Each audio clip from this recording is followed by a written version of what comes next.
We are here today to disclose the truth about a subject that has been ridiculed and questioned, denied for at least 50 years. The men and women who are on this stage and the some 350 additional military intelligence witnesses can prove and will prove that we are not alone. And these are people who have been inside the CIA, NSA, NRO, Air Force, Navy, Marines, Army, all divisions of the intelligence and military community, as well as corporate witnesses, contractors to the government.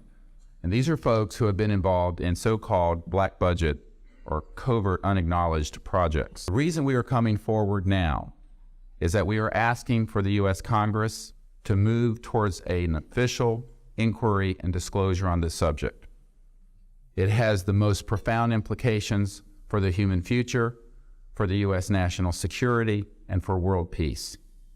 Specifically, technologies connected to UFO and extraterrestrial vehicles, if declassified and used for peaceful energy generation and propulsion, would solve the looming energy crisis definitively, would end global warming. We can establish through this testimony that these objects of extraterrestrial origin have been tracked on radar going thousands of miles per hour, stopping and making right-hand turns, that they use anti-gravity propulsion systems, which we have already figured out how they work in classified projects in the United States, Great Britain, and elsewhere, that these objects have landed on terra firma, at times have been disabled, and have been retrieved specifically by teams within the United States, that extraterrestrial life forms have been retrieved, and their vehicles have been taken and studied thoroughly for at least 50 years. Now, I expect people to be skeptical, but not irrationally so, because these men and women have come forward and they have their credentials, they can establish who they are, and they have been first-hand witnesses to some of the most important events in the history of the human race. They were charged with handling the nuclear weapons of the United States. Their word was trusted on everything of great importance for the national security. We must trust their word now. So please be skeptical, but that is not the same as prejudiced and closed-minded. This is a matter of great importance, and I ask the media, the scientific community, and the political community to look seriously at this matter and to do the right thing for humanity and for our children. My name is Charles L. Brown. I'm a Lieutenant Colonel, U.S. Air Force, retired, subsequently 7 years with the Foreign Service. I became clearly convinced that there was substance to what was being reported, in that we had ground visual, ground radar, airborne visual, and airborne radar confirmation of some of these sightings. The individuals who made the sightings were everything from airline pilots, military pilots, police officers, some of the people that your lives depend upon on a daily basis. These are very reputable and credible people. I hope that the testimony here from very credible people will convince you of that. These vehicles have been seen and confirmed all over the planet. I am willing to sign a sworn statement or testify to my judgment and to what I have observed. Such things do exist. Please believe me. Please believe those who follow me. Thank you. My name is Graham Bethune. I'm a retired Navy commander, pilot, had a top secret clearance. 50 years ago, February the 10th, 1951, I was flying from Keflavik, Iceland to Argentia, Newfoundland. It was at night, it was dark. About 300 miles outside of Argentia, I saw a glow on the water, like approaching the city at night. As we approached this glow, it turned to a monstrous circle of white lights on the water. We watched this for a while. The lights went out. There was nothing on the water. Next thing we saw was a yellow halo, small, much smaller than whatever it was launched from. And that was 15 miles away, up to our altitude. Because of the trajectory, I disengaged the autopilot, shoved the nose over to try to go under this thing. At that time, I heard a noise underneath. I thought maybe it hit us. It was actually some of the crew members ducking, and they collided, and a couple of them were injured. Then it appeared over to the right and moved out slowly and flew with us. It was still not at our altitude, but we could see the shape of it. It had a dome. We could see the coronal discharge. The craft was tracked by radar in excess of 1,800 miles an hour. It never did get to our altitude. We had 31 passengers, plus the psychiatrist and the crew members that all cited this at different areas. I will testify under oath before Congress that everything that I have said is true. My name is Dan Willis. I was in the United States Navy. I held a top secret crypto level 14 extra sensitive material handling security clearance.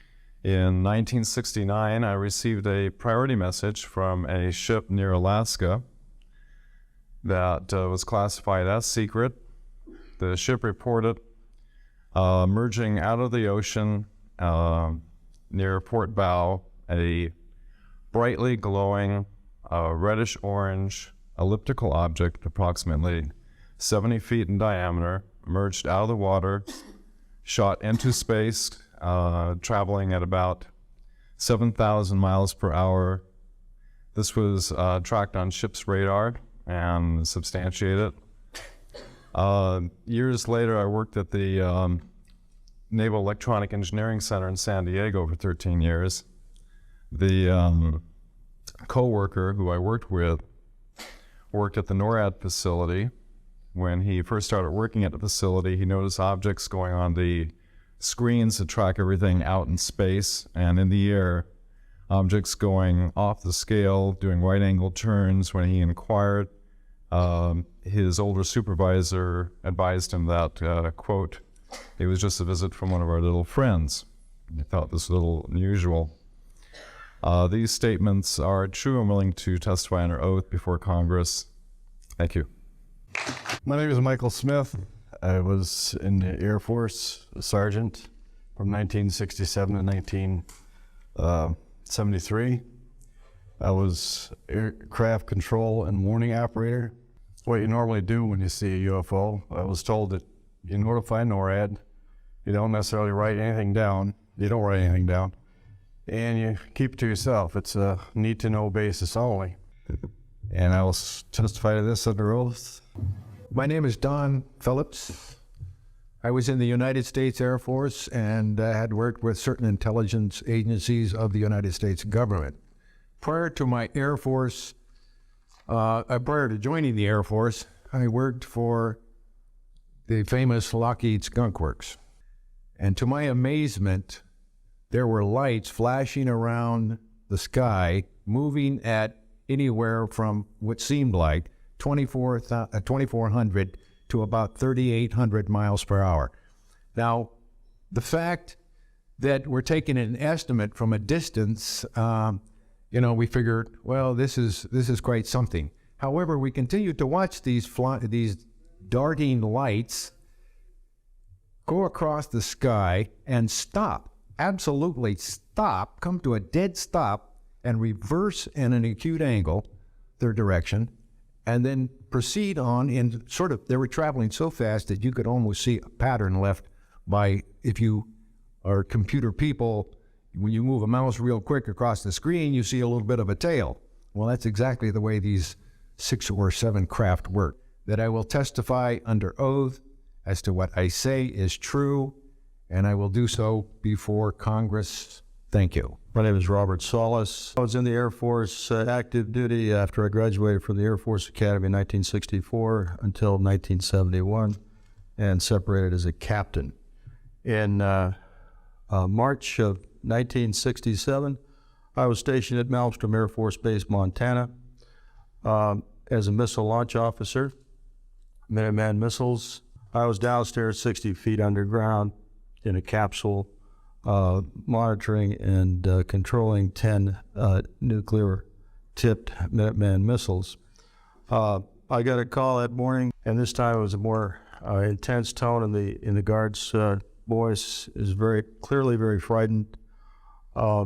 He said there was a bright, glowing red object hovering outside the front gate. It was oval-shaped. He had all the other guards out there with their weapons drawn. I was telling him about the phone calls. My weapons started going down, one after the other. They went into a no-go condition, what we call a no-go condition. They were unlaunchable. We lost somewhere between 6 and 8 weapons that morning within minutes of having received that second phone call of a UFO hovering outside the front gate. I'm willing to testify to the truth of all these matters that I've spoken about this in front of Congress under oath. Thank you. My name is Dwayne Arneson. I served 26 years as a communication electronics officer in the U.S. Air Force. I held a top secret SCI TK clearance, and for those who don't know, it is slightly above top secret. I was in charge of the cryptographic center. I had a top secret crypto clearance at that time, and I can clearly recall seeing a message that went through my crypto center which said that a UFO had crashed on the island of Spitsbergen, Norway, and the team of scientists were coming to investigate it. Going forward to the 1967 timeframe, I was assigned to the 28th Air Division at Great Falls, Montana, and I was the officer in charge of the communications center there. Also, I was a top secret control officer for the division. I had a crypto account. I was an account custodian, and I also passed out nuclear launch authenticators. During that time, I can recall seeing a message come through that communications center which said, basically what Bob was just got through talking about, is that a UFO was seen near the missile silos and the missiles were deactivated. I'd be glad to testify to Congress that this is absolutely the truth. Thank you. My name is John Callahan. I'm a retired FAA employee. I was the division manager for the Accidents Evaluation and Investigation Division. Well, this is the first time that we have recorded radar data on a UFO, and these guys are going to get all excited, drooling over all this data. I said, well, you're going to tell the public about it. And he says, no, we don't tell the public about this. It would panic the public. Voice tapes of the controllers that were involved, the FAA original tapes. See, after we handed this stuff off to the president's staff, the FAA didn't know what to do with it. We don't separate UFOs from real traffic, so it's not our problem. I'm prepared to go to Congress, to swear before Congress that everything I've told you people and everything that is here is the truth. Thank you. Good morning. My name is Harlan Bentley. During 1957 and 1959, I was a PFC in the United States Army. As they took off, the sweep came around, hit the blip. And when it came around, it hit it again. That blip was 2/3 away off my radar scope. In order to get that far at a constant velocity was 17,000 miles an hour. My particular experience, I will testify before Congress if necessary and explain exactly what happened. Thank you. My name is John Maynard. I retired as a sergeant first class. For my entire 21 years of service, I held a top secret clearance. So we were taking pictures all the time for verification of nuclear disarmament. And there were some objects in those pictures that didn't belong there. I'm willing to testify before Congress that these black operations do exist. I nearly became part of it. My name is Carl Wolf, and I was a precision electronics photographic repairman with a top secret crypto clearance. I was loaned to the Lunar Orbiter Project at NASA on Langley Field. I went to the facility, and when I walked into the facility, there were scientists from all over the world. I was stunned actually to see people at a NASA project from all over the world. It didn't make any sense to me initially. About 30 minutes into the process, he said to me in a very distressed way, by the way, we've discovered a base on the backside of the moon. And then he proceeded to put photographs down in front of me, and clearly in these photographs were structures, mushroom-shaped buildings, spherical buildings, and towers. And at that point, I was very concerned because I knew we were working on compartmentalized security. He had breached security, and I was actually frightened at that moment. And I did not question him any further. And a few moments later, someone did come into the room. I worked there for 3 more days, and I remember going home and naively thinking, I can't wait to hear about this on the evening news. And here it is, more than 30 years later, and I hope we hear about it tonight. And I will testify under oath before Congress. My name is Donna Hare, and I worked at Philco Ford Aerospace from 1967 to 1981. And I said, is that a dot on the emulsion? And he said, and he's smiling and he has his hands crossed, and he said, round dots on the emulsion don't leave round shadows on the ground. And this was his point, that it's very secret, that it was kept secret, because I asked him, what are you going to do with this piece of information? And he said, we always airbrush these out before we sell them to the public. So they're pesky little creatures appearing on this photograph they wanted to get rid of. I'm willing to testify before Congress that what I'm saying is true. My name is Larry Warren. 20 years ago, in 1980, I was a security specialist assigned to RAF Bentwaters, Woodbridge, NATO Air Force facilities in Suffolk, East Anglia. I had a secret security clearance. I guarded our backline nuclear weapons that were stored there at the time, without the knowledge of the people of Great Britain. I went through a portion of a 3-night UFO event where objects made incursions over our WSA, fired pencil-thin beams of light into them, and adversely affected the ordnance. These events were of extreme defense significance to not only Her Majesty's government, but this government as well, and they are still shrouded in secrecy. I think for all our children, my son Dennis, God bless you, son, we can change the world. You're heroes for being here also, and I will testify in front of Congress if asked to. God bless. Thank you. Hi, my name is George Filer. I'm a retired intelligence officer and flyer with almost 5,000 hours, and I didn't believe in UFOs until London Control called us in the winter of 1962 and asked us, would we chase one? I was able to get the UFO on the aircraft radar at about 40 miles, and we could see a light out in the distance, and as we closed, we kept on picking up this radar return. Point I'm mentioning that the radar return was very distinct and solid, indicating it was some kind of a metallic object. We got about a mile from the UFO, and it kind of lit up in the sky and went off into space.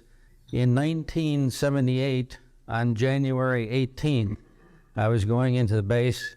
Every morning I did the briefing to the general staff, and I noticed that there are some lights off in the distance at the end of the runway there.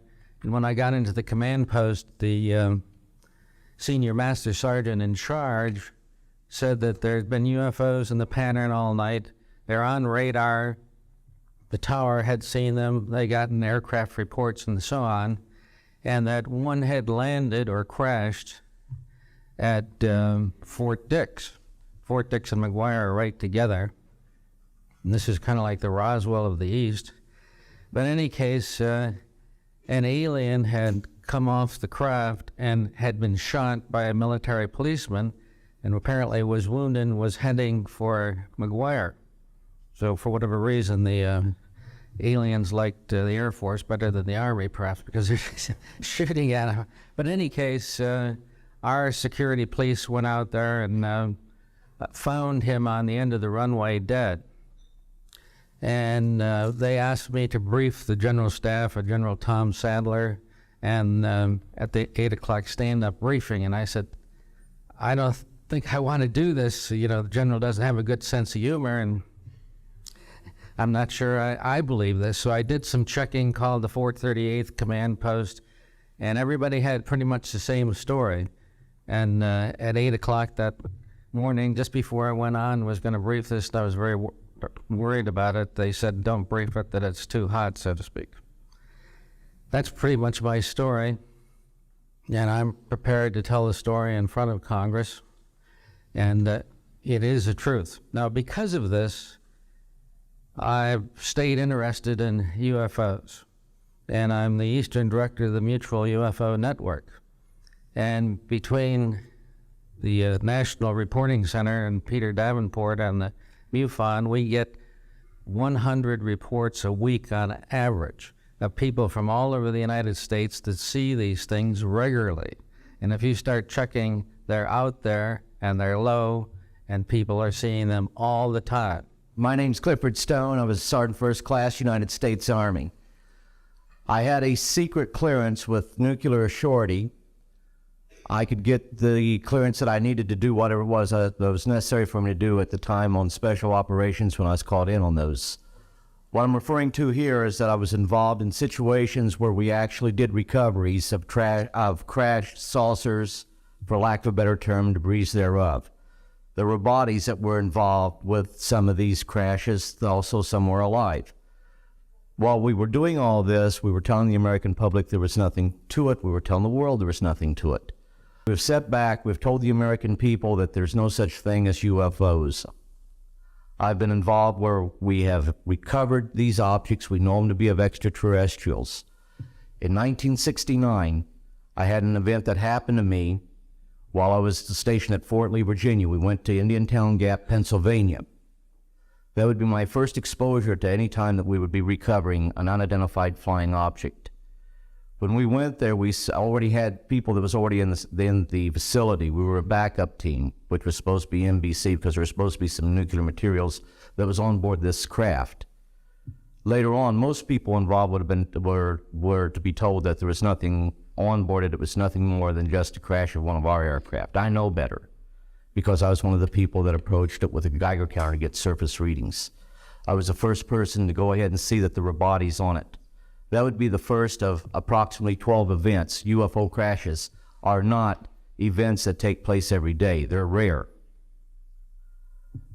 I know we're not alone in the universe. I know that the absence of evidence is not evidence of absence. It's evidence that has been denied to the American people.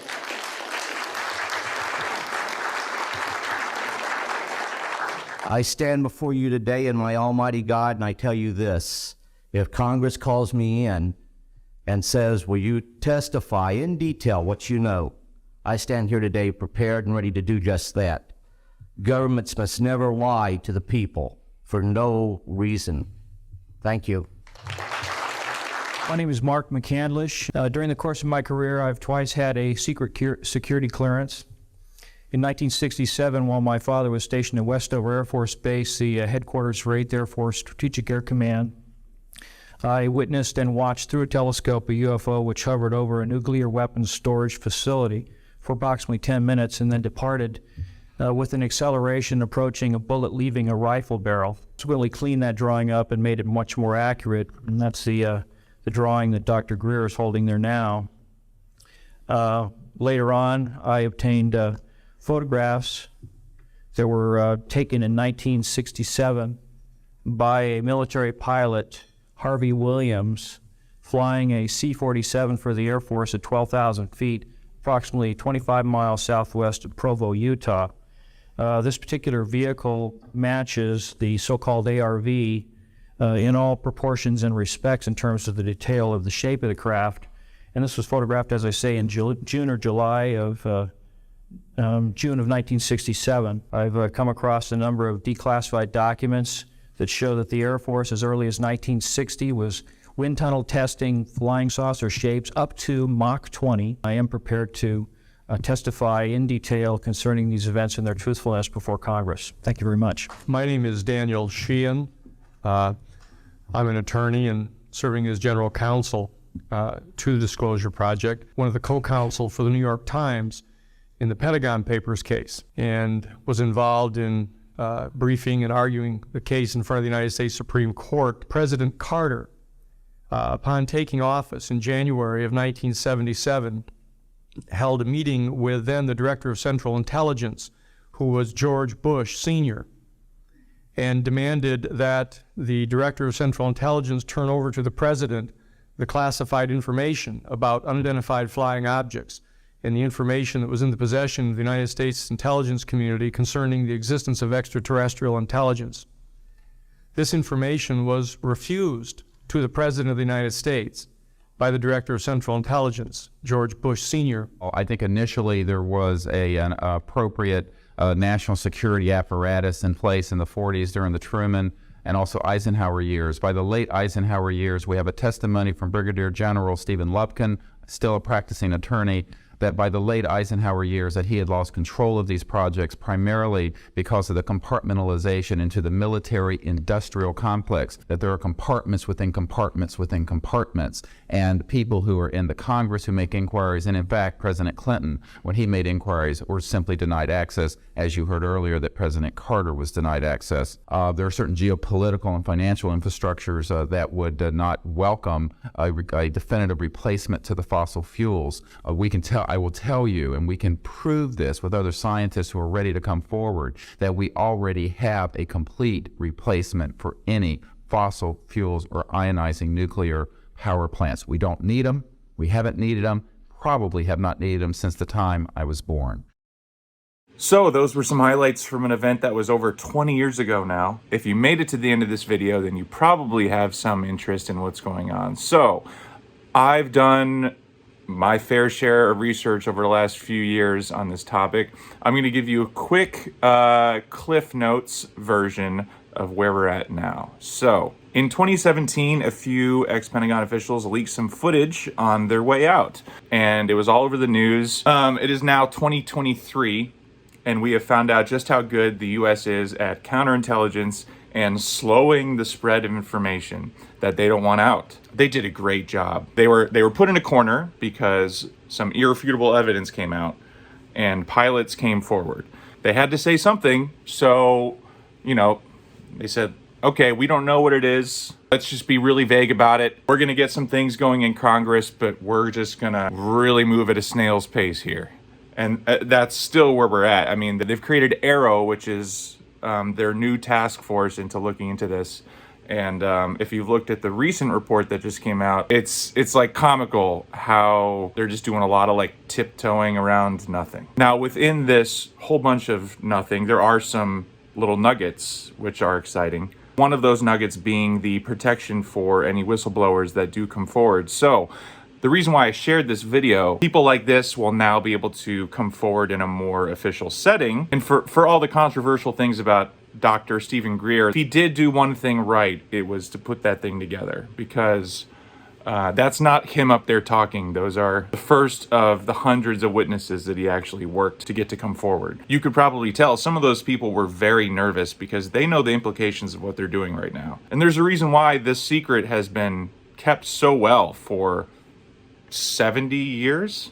Now, as these first whistleblowers make their testimony in Congress, it is yet to be seen how much of that is going to be declassified for us to see. So just because these hearings are happening doesn't mean that the pace is going to pick up by any means. Hopefully I'm wrong about that. But anyways, we've got filmmakers out there like James Fox who are making great documentaries. We've got people like Bob Lazar, who has claimed to work on some of those reverse engineering projects. And Bob Lazar is a great example of someone who the government very blatantly tried to discredit. And Bob had to physically go to Los Alamos to prove that he was there. And Lou Alessandro, the former head of ATIP, which was the previous task force, that never existed. You've got George Knapp and Jeremy Corbell. And at the end of the day, for how, maybe quirky or weird some of these people are, like, these are brave fucking individuals. Because there's a reason why this shit started in the late 40s and is still not public knowledge. And there will be one day in the future where we look back and just marvel at how well this secret was handled. So I encourage you to go out, do your own research, look at all the sides, go look at witness testimony. People that worked on US missile sites, there's multiple people that have stories there. Multiple pilots that have come forward. Former governors, members of Congress. Then you go back and listen to an abduction case, and it seems a little less crazy, which is kind of terrifying. But I found just, if you try to take in too much at once, it's just too much to comprehend. So just start with the basics. These things are here, and there are high-ranking people telling us that they are not us. So just take that information and go from there.